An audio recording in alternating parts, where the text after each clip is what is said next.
Kicked out at 17 with just $12 and a trash bag. Now my family wants to live in my $750,000 home after years of silence and lies.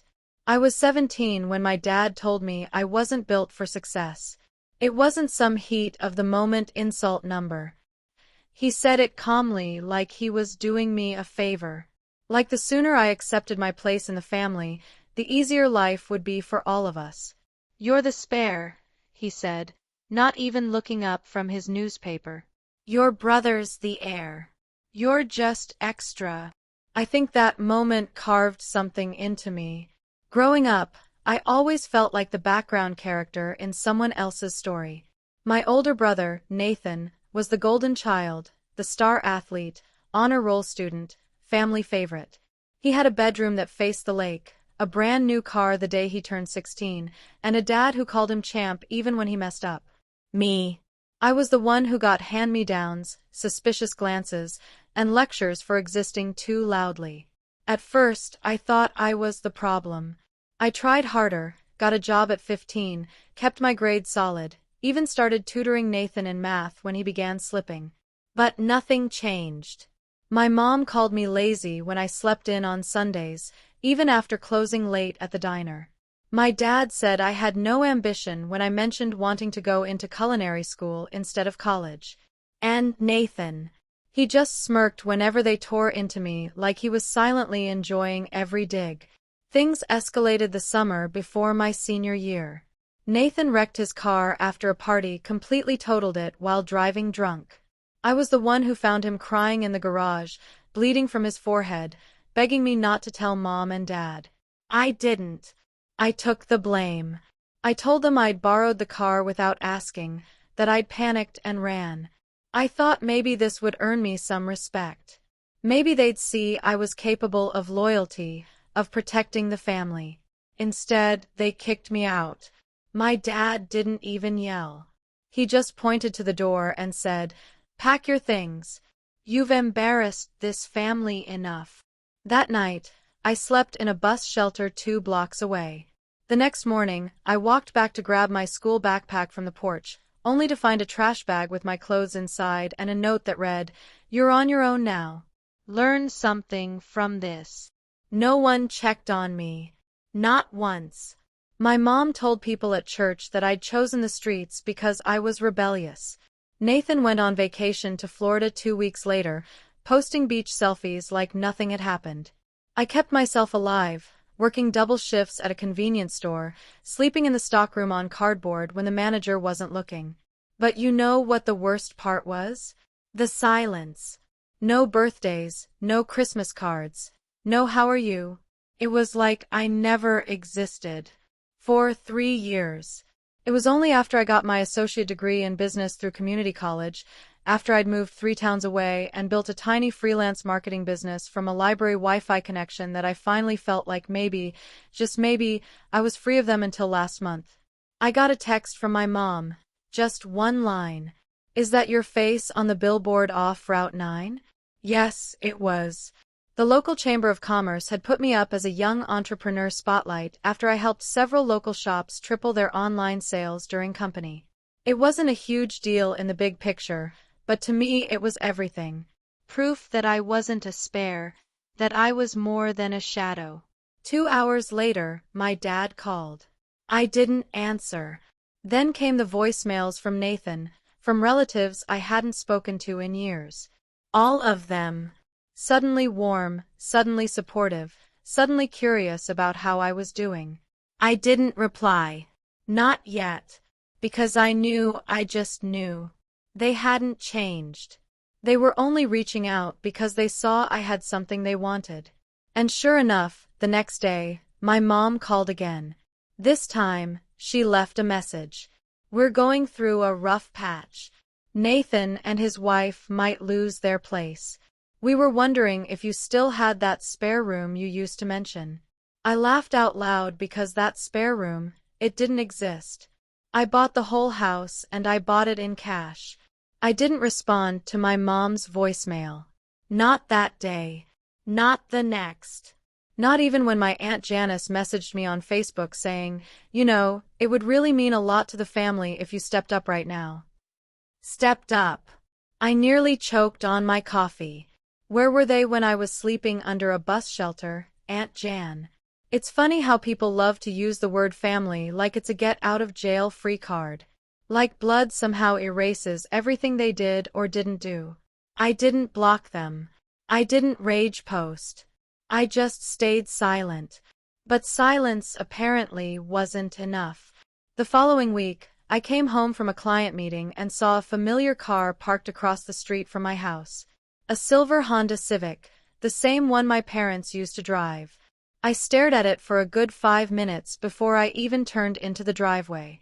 There was no mistaking it, and sure enough, sitting on the porch with a Tupperware container of what I assumed was guilt-laced banana bread, was my mother. She stood up when I got out of the car. "Oh my God, you look so good," she said, arms already reaching. I didn't hug her. I just looked at her like a stranger because that's what she was. "Mom," I said quietly, "why are you here?" She had the nerve to smile like this was just some casual drop-in. "I wanted to see you. It's been so long. I thought maybe we could talk, catch up." I leaned against the door frame and didn't move. "Is Nathan okay?" I asked. Her face flickered. And there it was. The reason. The real reason. Not love. No regret. Not even a half-hearted apology. He and Alyssa lost their apartment. She said. They fell behind on rent. The baby's on the way and they just need a place for a little while, just until they get back on their feet. Your father thought maybe we could all stay here just for a few months. I almost laughed. "You kicked me out with a trash bag and a note," I said slowly. "I begged you to listen to me and you told me to learn something from it. And now you want me to give up my peace, my home, for the son you threw me away for?" She blinked like I'd slapped her. It was complicated back then. We were just doing what we thought was right. "No," I cut in. "You were doing what was easiest. You believed whatever Nathan said because it made your life simpler. It didn't matter if it ruined mine." There was silence. For the first time, I saw something close to shame in her eyes. Then defensiveness. "Well, we didn't know how things would turn out. You've clearly done well for yourself, so maybe it wasn't such a bad thing after all." That's right there. They abandoned me and now they wanted credit for it. "You're not coming inside," I said firmly. "And you can tell Dad and Nathan and everyone else that this house doesn't have a spare room." She opened her mouth, probably to beg or guilt-trip me, but I was already turning the doorknob. That's when she said it. "You're being selfish." I paused. I turned back around, looked her in the eye, and smiled. "No, Mom.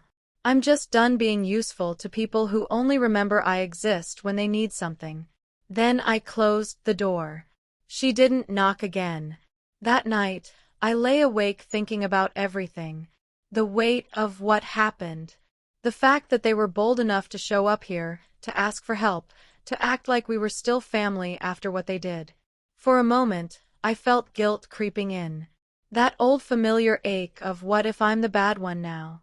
But I remembered the look on my mom's face that day at the principal's office when Nathan lied about me hitting him. I remembered how she cried for him, how she never once looked at me with belief or love or even curiosity. Just disappointment. I remembered being dragged from my school, shoved out of my own home. I remembered the silence. I owed them nothing. Still, I wasn't done yet because part of me wanted not revenge. Exactly. But accountability. So I drafted a message not to them, to my extended family, the cousins, aunts, uncles, people who had heard their version of events for years.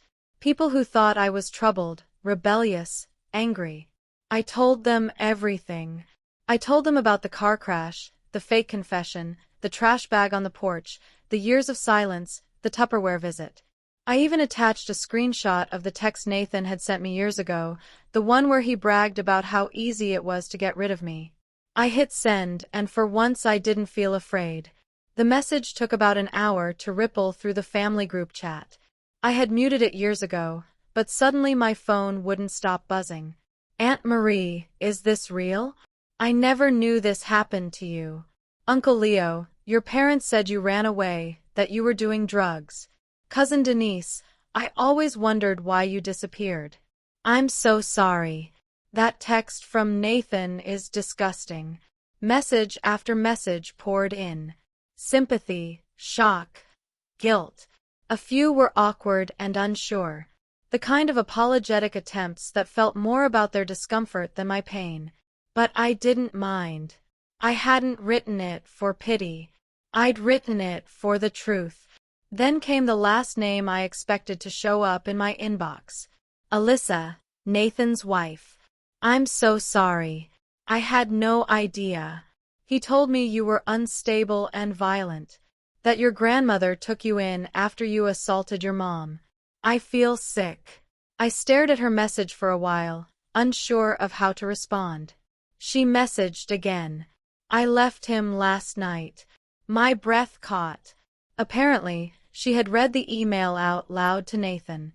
He laughed at first, then got defensive, then angry. Then he grabbed her phone, tried to delete it, and shouted at her for being naive. Alyssa, 7 months pregnant, and finally done being gaslit, packed a bag and left for her sister's. She said my message snapped something in her. She saw the pattern now, and knew their baby deserved better. I didn't gloat. I just told her, you did the right thing. That should have been the end of it. But Nathan never did like being exposed. 3 days later, I was leaving my favorite coffee shop, just walking toward my car, when I heard someone call my name. I turned and saw him standing there. Nathan.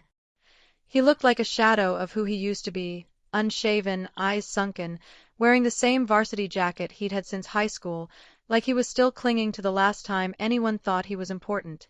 You think you're better than me now? He sneered. I didn't answer. He walked closer. Too close. You always played the victim. Even now. What? You want everyone to feel bad for you? You think anyone gives a damn about your soba story? I could smell the cheap beer on his breath.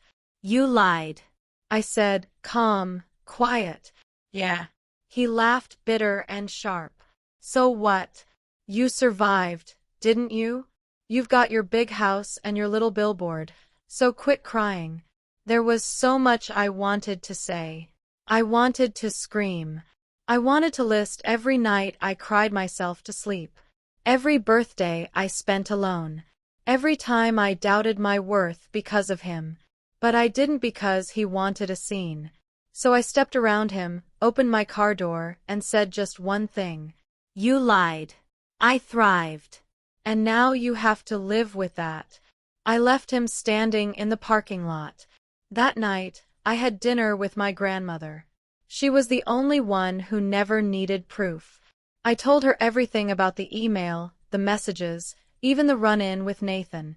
She listened, her hands folded neatly in her lap, only nodding occasionally. After I finished, she reached across the table and held my hand. You did good, she said. That was all I needed. A week later, I got a certified letter from my parents' lawyer. Apparently, they were considering defamation proceedings over my email to the family. I laughed loudly. My own lawyer, yes, I finally hired one for myself, told me to relax. Their claims were baseless, empty threats. The attached evidence alone, especially Nathan's own written admission, would bury them. I never heard back from their lawyer. They went quiet again. I guess when you stop being useful, you disappear. That's when I decided to do something I hadn't done in years. I framed the note they left on my trash bag that night. You're on your own now. Learn something from this. It hangs in my office now, right next to my Chamber of Commerce award. Some people frame their diplomas. I framed a warning and turned it into a promise. Spare. That's what he called me. Just a spare. A ghost in the family photo. A seat left empty at dinners. A name barely said aloud unless it followed the phrase, "What's wrong with her?" But do you want to know the cruelest part of being a spare? Spare parts get recycled. And that's exactly what they tried to do. Recycle me. It began again with a knock. Not a voicemail, not a message, not another car on the street, a knock on my door just after dusk. I almost didn't answer it, but something in me needed to. When I opened it, I didn't see my father. I saw a man shrinking inside his own body. Gone was the gruff voice. Gone is the superiority. He stood there in a threadbare sweater, holding an envelope. Not a letter, a stack of papers. "I'm signing over the house to you," he said, not even looking at me. "Your grandmother said you'd earned it more than any of us ever did." My grandmother. That was the moment I knew something was wrong. "She's sick," he added, finally meeting my eyes. No preamble, no manipulation, just a fact. Cancer stage 4. We sat in silence on my porch. The same porch where my mother once begged for a spare room. "She didn't want to tell you," he muttered. "Said it would distract you from your work. Said she was proud." Proud. That word hit harder than anything else he could have said. I stared out at the garden she helped me build last spring. Lavender, rosemary, and marigolds. She called it her living prayer. I could still see the faded gloves hanging over the fence where she forgot them last week. I swallowed my anger because this wasn't about them anymore. This was about her. She passed 3 weeks later at home.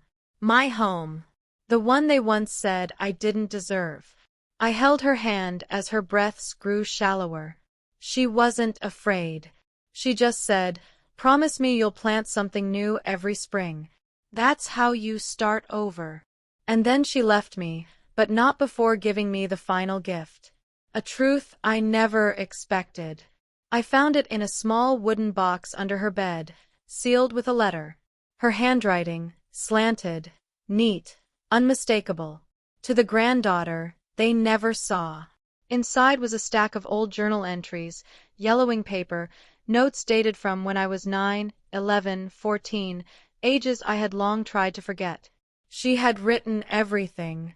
My birthdays were ignored. The bruises, the lies, the way Nathan staged every accusation, the way my mother called me a mistake when she thought no one was listening. Proof. She had documented it all. And at the bottom of the box, a deed transfer for her house already notarized, already signed. She had made me the sole heir. I didn't cry, not because I wasn't devastated, but because her final act wasn't about sadness. It was justice. She had rewritten our legacy. The funeral was small. I kept it that way on purpose. No open invitation, no family circus, just a list of names I knew would stand still during silence and not try to rewrite history. But of course, they came anyway. Nathan, my mother, dressed in black like it could mask anything, standing by the edge of the crowd, waiting for a moment to insert themselves. After the final prayer, my mother approached. She didn't cry. She just looked around at the garden, the house, the community of friends and colleagues gathered around me, people who chose me. Then she asked, "Is it true? Did she leave it all to you?" I looked her in the eye and said the one thing she always denied me. Yes. That night, they left a letter on my doorstep. Typed formal, sterile, a request for temporary accommodation for healing and transition. It said they wanted to live in the house, her house, the same house they'd abandoned her in when she took me in. I sat there for a long time and then I wrote them back. "Dear Mr. and Mrs. Turner, thank you for your interest in staying at the residence located at 49 Maplewood Lane. At this time, all rooms are currently occupied by peace, silence, dignity, and the long overdue scent of lavender. As such, we are unable to accommodate guests who abandoned these values in the past. May you find shelter in the structures you built with your choices. Kindly despair no more. It went viral because I posted it, and for once I told my own story. No edits, no shame, no revenge, just the unfiltered truth. People shared it, stitched it, messaged me. Not for drama, but for relief. Because I wasn't alone. There are so many of us, so many spares. Who was actually the whole damn engine? Today, I walked through my grandmother's garden and planted something new. Just as I promised, a single white rose bush named Rebirth. And this time, the story doesn't end with exile or anger. It ends with roots because I am not a spare. I am the seed that survived. Thanks for watching and being part of the drama. Don't forget to subscribe and hit the bell so you never miss a wild new story.